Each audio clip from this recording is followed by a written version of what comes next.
Corona से लड़ाई के बीच सबके मन में एक डर समाया है। लोग अपने को और अपनों को बचाने की कोशिश में लगे हैं। इस खौफ के बीच उत्तर प्रदेश के अलीगढ़ में एक शख्स डर को हराने में लगा था। मानव उपकार नामक संस्था चलाने वाले विष्णु कुमार बंटी इस मुश्किल वक्त में लोगों को मोक्ष दिलाने का काम कर रहे थे। इस दौरान कोरोना काल में विष्णु ने अपने परिवार के 3 लोगों को खोया। पिता को अस्पताल में बेड नहीं दिला पाए तो घर वालों ने कहा कि इतने संबंधों के बावजूद अगर अपने पिता के लिए कुछ नहीं कर पाए हो तो अगर तुम्हें कुछ हो गया तो परिवार क्या करेगा। एक बार को विष्णु को लगा कि घर वाले सही कह रहे हैं, लेकिन अगले ही पल विचार बदल गया। एनबीटी ऑनलाइन की कोरोना वीर सीरीज में हम आपको आज सुनाएंगे विष्णु की कहानी उन्हीं की जुबानी। इस बीच ही मैंने अपने 3 लोगों को खोया है 16 दिन के अंदर। जी। मेरी बुआ जी की डेथ हुई, मैं उनको कहीं अलीगढ़ में एक बेड नहीं दिलवा पाया। सेकेंडली मेरे फादर की डेथ हो गई, मतलब उनके 1 हफ्ते भी नहीं बीता उनकी हो गई। थर्ड जो है मेरे एक दूसरी बुआ जी के बेटे छुट्टी हुई है उनकी भी डेथ हो गई। मतलब 3 लोगों को उसके बाद में खोने के बाद भी जिस दिन फादर की डेथ हुई तब भी व्यवस्थाओं में कोई कमी नहीं छोड़ी। जो होना वो तो हो ही गया, लेकिन क्या करे, इतने सब मैंने पीड़े झेलने के बाद एक पिता होता है। मेरे से जो बनपड़ा लोगों का मैंने प्रयास किया कि मैं उनकी मदद कर सकूं। मतलब जब मेरी बुआ जी की डेथ हुई थी उनको एक बेड नहीं मिला तो उस समय मेरे फादर भी जिंदा थे और सब परिवार वाले बच्चों ने सबने कहा मुझे कसम कर दी आप घर से बाहर नहीं निकलोगे, क्योंकि आपके कहने से जो आपको पूरा प्रशासन जानता है, आपको पूरे हॉस्पिटल में डॉक्टर्स जानते हैं, इतना सब जानते हैं, आप उनको एक बेड नहीं करा पाए, उनको मतलब कहीं भी एक एडमिट तक नहीं करा पाया था मैं, समझ लीजिए उनको। तो उसके बाद मेरे को इतना बड़ा वो भी था कि सब लोगों ने कहा जब आपको कल को कुछ हो गया तो हम कैसे आपको कहीं एडमिट कराएंगे, आपका इलाज कहाँ कराएंगे आप।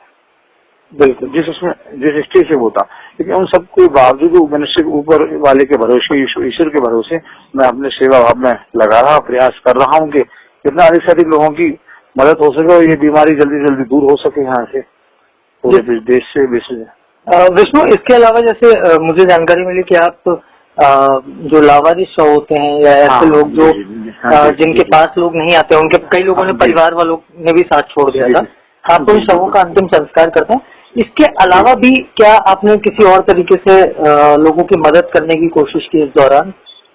हाँ, मैं आपको बता दूं, देखिए जो पहला लॉकडाउन था 10 वर्ष वाला, उस लॉकडाउन में हम लोगों ने 10 से 12 लाख लोगों को भोजन कराया जी लास्ट ईयर जी, सुनिए सर।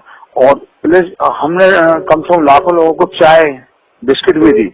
मतलब हम रात को और सुबह चाय देते थे, बिस्कुट देते थे, और प्लस जितने प्रवासी मजदूर आए हमारे मतलब अलीगढ़ में जो आसपास के डिस्ट्रिक्ट गुजरात से आते थे, महाराष्ट्र से आते थे, उन लोगों के लिए भी हेल्प की। सब लोगों का काफी हम लोग उस कोरोना काल में ज्यादा किया, क्योंकि उसमें क्या था कि उसमें डेथ की संख्या कम थी, समझ रहे ना सर जी। उस समय इतनी रेशो नहीं था, तो हम लोगों का ध्यान इन अदर्स चीजों पर लगा हुआ था सारा करने के लिए। अब क्या हुआ, अब थोड़ा सा ये हो गया, इस बार डेथ ऑफ रेशो बढ़ गया। प्रशासन ने बिल्कुल नहीं बढ़ाया, प्रशासन ने तो अपना उसी कछुआ चाल पे ही चल रहा था जो राष्ट्रीय था।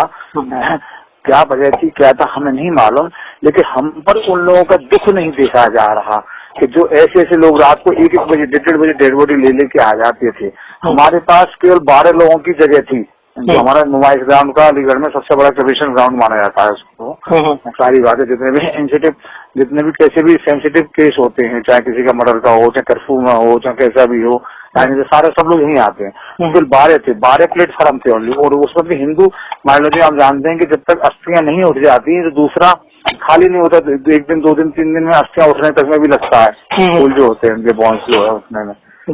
लेकिन हम लोगों ने उस चुनौती को स्वीकार किया। एक दिन में 28 सब कोविड-19 प्रोटोकॉल के तहत हम लोगों ने कराए जी।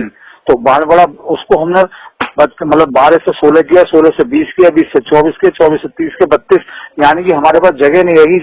जो सड़क है हमारी उसके क्रेमेटोरियम के अंदर, उन सड़कों तक हमने क्रिमिशन कराया, व्यवस्था की, जिससे कि किसी को तकलीफ ना हो। हमारा मकसद यही था कि लोगों की हम मदद कर सके। जब इतना मुश्किल वक्त चल रहा था और लोग मतलब शवों को अंतिम संस्कार के लिए जगह नहीं मिल रही थी, इतने मुश्किल हालात थे, तो उस दौरान क्या आपको डर नहीं लगा कि मैं बाहर जाऊंगा, अगर मुझे कुछ हो गया तो मेरा परिवार क्या करेगा? इस तरह से मैं केवल एक दिन लास्ट, जैसे मेरी बुआ जी की डेथ हुई थी जिस दिन ओनली बुआ जी की डेथ हुई थी, क्योंकि मैं चाहते हुए भी मतलब 3 घंटे 4 घंटे तो मैं टेलीफोन पर लगा रहा, मैंने ऐसा कोई मतलब तमाम चिकित्सा के सीएमओ सीएमएस सब लोगों को कॉल किया, एसडीएम को किया, तमाम हॉस्पिटल वालों को किया।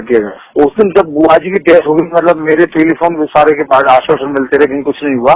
उस दिन 1% मुझे लगा, ओनली 1% खाली, बस एक दिन मेरे जीवन का ऐसा दिन है, मैं 21 साल से सेवा कर रहा हूँ, मैं कभी नहीं डरा, क्योंकि मैं जानता हूँ कि मुझ जैसे आप जैसे इंसान की डेड बॉडी एक सीमेंट के बैग में आ जाती है, गठरी बन जाती है, क्योंकि हम लावारिस का भी अंतिम संस्कार करते हैं, इतने सालों से हम देख रहे हैं, तो मुझे कभी डर नहीं लगा। लेकिन उस दिन 1% डर लगा था इस बात से कि क्योंकि जब मेरे पूरे परिवार का जवाब सब तरफ से उनकी बात भी जेन्युइन थी कि आपने इतनी कोशिश की, आपकी कोशिश के बाद आप उनको एडमिट नहीं करा पाए, उनको एक इंजेक्शन या मतलब एक ऑक्सीजन कुछ भी नहीं कर पाए।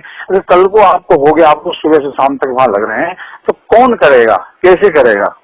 और नेक्स्ट खुद मैं लगा रहा, एक मतलब एक डिस्ट्रिक्ट परिवार था अलीगढ़ का, सारा परिवार खानदान में मौजूद था, और उनके उस 40 साल के बंदे के लिए उसके 10 साल का बेटा वो बुखार नहीं देनी चाहिए, घर के हमारे पूरा खानदान कोई शमशान के अंदर भी नहीं झांका, डर लग रहा था सबको, बाहर तक लाशें पड़ी हुई थी, तो मैंने खुद खड़े होकर उनका क्रिमेशन कराया, सारी बात है। तो मैंने हिम्मत नहीं हारी, मैं जो होगा ईश्वर का जितना समय लिखा है मेरा इस संसार में, उतना मुझे कोई आपत्ति नहीं है, करूंगा जब तक अंतिम समय तक। विष्णु बंटी भाई साहब जी के माध्यम से ये काम हमारा हो रहा है, मानवोपकार संस्था